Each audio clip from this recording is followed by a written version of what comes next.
गरीब बुढ़िया की खीर का जादू चैनल पर नए हो तो चैनल को सब्सक्राइब करें और शेयर करें। एक समय की बात है, एक गांव में एक गरीब बुढ़िया रहती थी। वह पूरी तरह से अकेले रहता करती थी। उसका कोई नहीं था, ना बाल बच्चे, ना कोई रिश्तेदार। सुबह शाम लोगों के छोटे मोटे काम किया करती थी, जिसके बदले में लोग उसको पैसे देते थे। अनाज, खाने पीने का सामान दे दिया करते थे, जिसको खा पी कर वे अपना जीवन बिता रही थी। वह अपने जीवन में पूरी तरह से संतुष्ट भी नहीं थी। भगवान ने किसी प्रकार को गिला नहीं था। दूसरे के सामान के कारण बुढ़िया घर का पूरी तरह से सामानों से भरा हुआ था। एक बार बात की, वो अपने घर खोलकर घर के सामान धूप दिखा रही थी।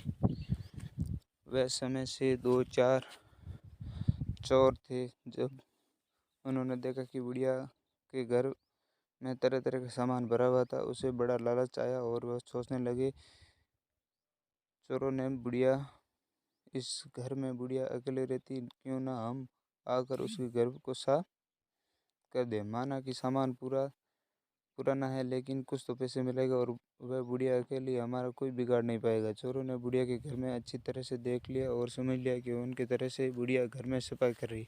उसके बाद चोर अपने घर वापस चला गया।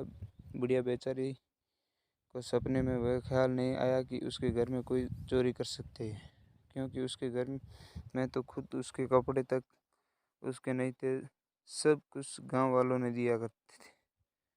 वह अपने घर में रख लेती थी और खैर कुछ दिन बीत गए। एक दिन रात में चोर अपने दो साथियों को लेकर बुढ़िया के घर पहुंच गए। कमाल की बात यह है कि उस दिन सरपंच बुढ़िया को चावल, दूध और चीनी दी थी और बुढ़िया बहुत खुश थी। बुढ़िया ने खुशी खुशी अपने खीर बनाई और खीर बनाकर वह अपने खीर को चूल्हे पर रखकर सोचने लगी कि अभी तो खीर बहुत ही गर्म है, जबकि थोड़ी ठंडी हो जाए तब तक आराम से खा जाऊं। उसके बिस्तर पर लेट गई और खीर के ठंड होने का इंतज़ार करने लगी।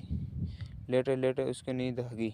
वे सो गई और ज़ोर ज़ोर से खर्राटे लगने लगी। चोर बार